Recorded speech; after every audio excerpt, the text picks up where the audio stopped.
Hello, everybody out there. It's Erik from the Ringside Rundown Podcast, welcoming you to our first installment of our new YouTube series, the Weekly Wrestling Rants. It's basically me just talking about the hot topics in the world of professional wrestling and all the things that have the internet wrestling community up in arms. Some of the stories are heartwarming and some of them are controversial. And of course, I'll be giving my opinions on everything for you to enjoy. Again, it's our first installment of this series. It's called the Weekly Wrestling Rants. Let's get right into it.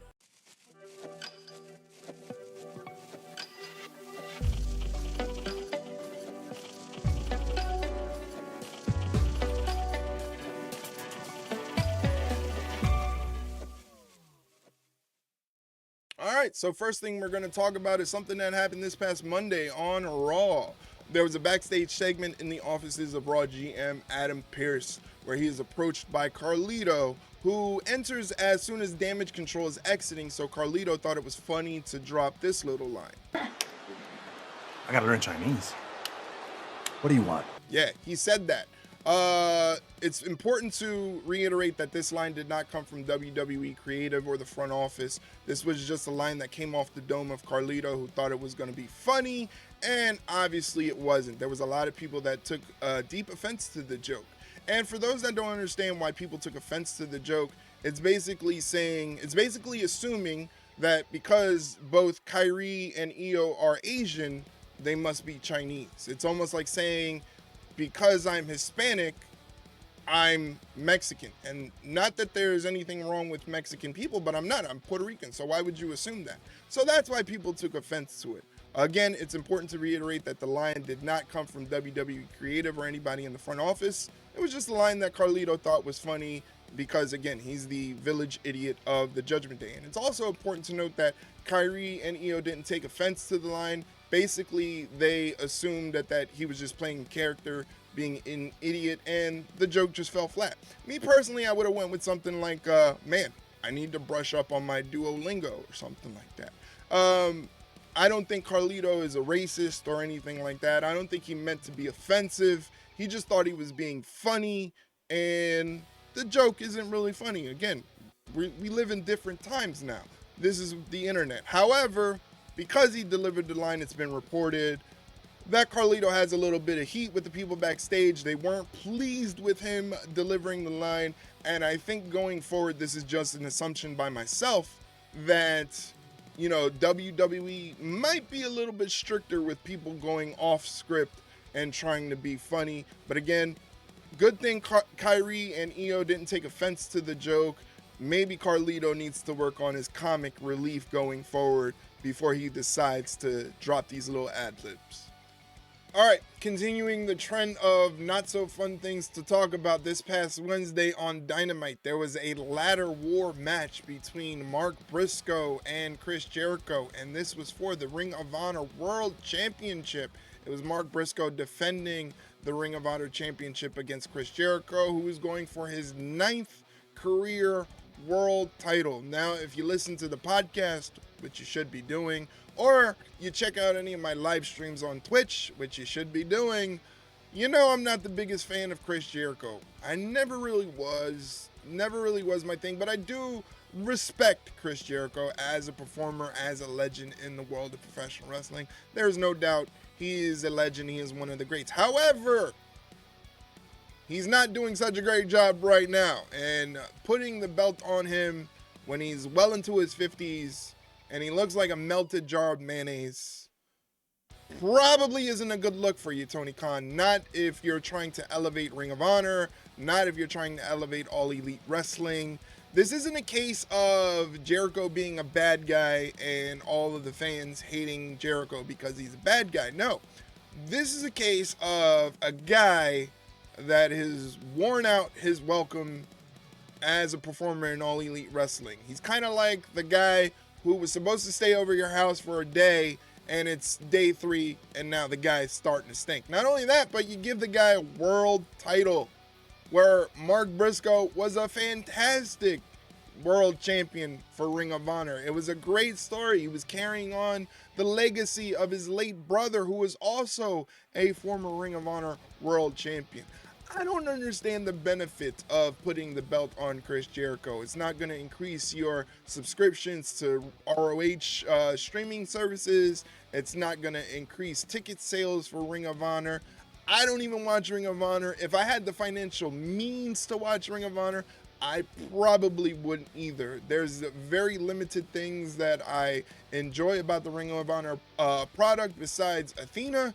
And most of the Ring of Honor product eventually we'll see in a throwaway match on Dynamite, Collision, or Rampage. Again, this does nothing to elevate any sort of talent besides Chris Jericho. And I think the biggest criticism of Chris Jericho is the trail of bodies that he has left behind in his tenure as a performer for All Elite Wrestling.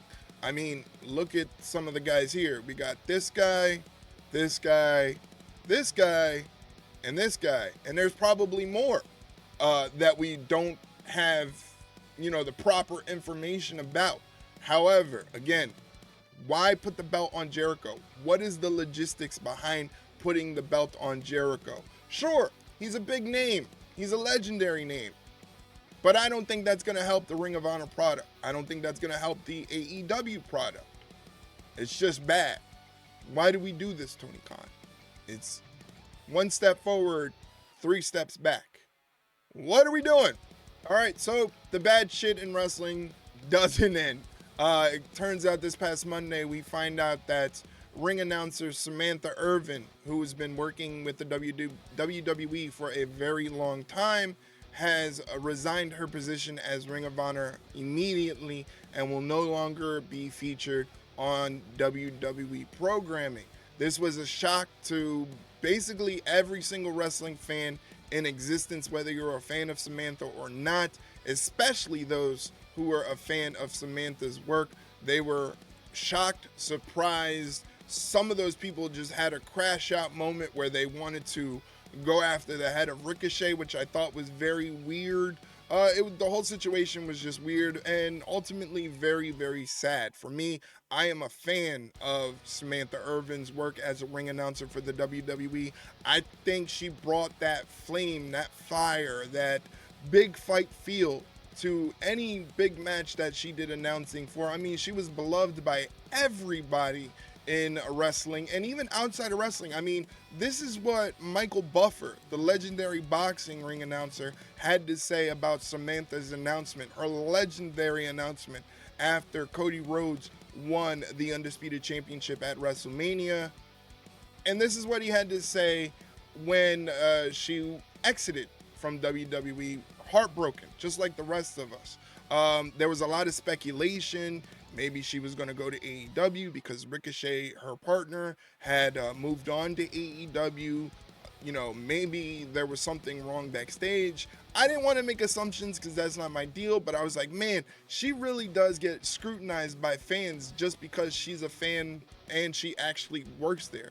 So maybe that constant barrage of just negativity by fans who were miserable kind of got to her and she needed to take a break. Come to find out, not only was her exit from WWE months planned in advance, but it was something kind of cool. She wants to refocus her attention on her music career. This woman is a beautiful, talented singer. She's a beautiful, talented flutist. I hope I'm saying that correctly. She's a master of many, many talents. Ring announcing wasn't her original forte. Again, she has a beautiful voice. She's mega, mega talented, and she wants to focus her talents in other areas.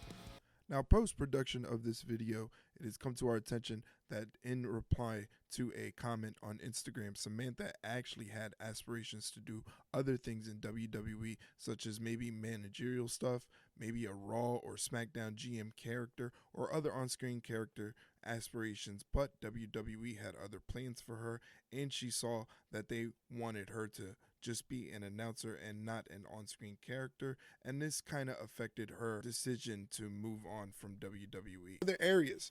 As a fan, you can't be mad at that. As a fan, you just want them to be happy, to be content.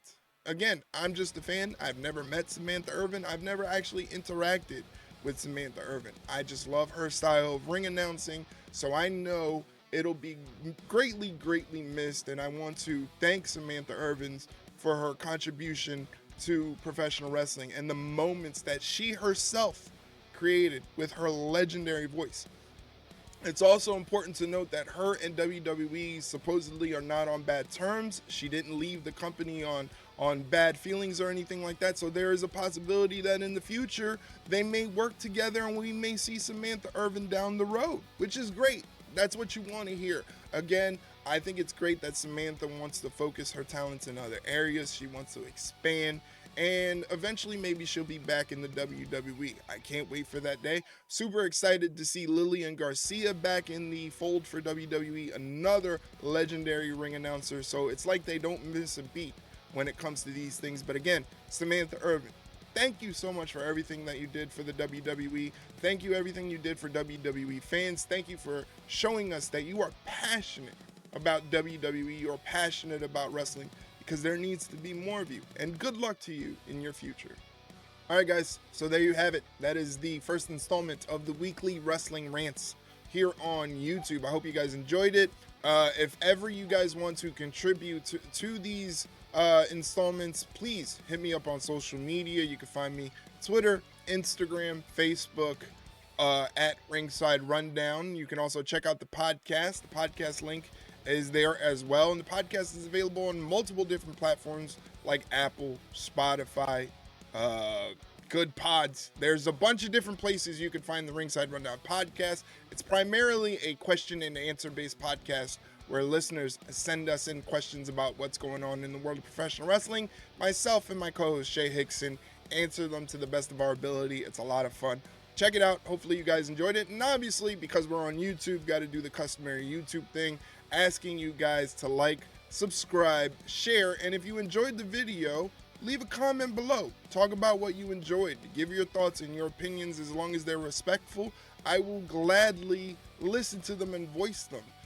That's what that comment section is there for you to engage with me. So please do so. Thank you guys for checking out this video, and shout out to my guy CJ for providing some music in the video as well. I appreciate you, and I'll see you on the next one.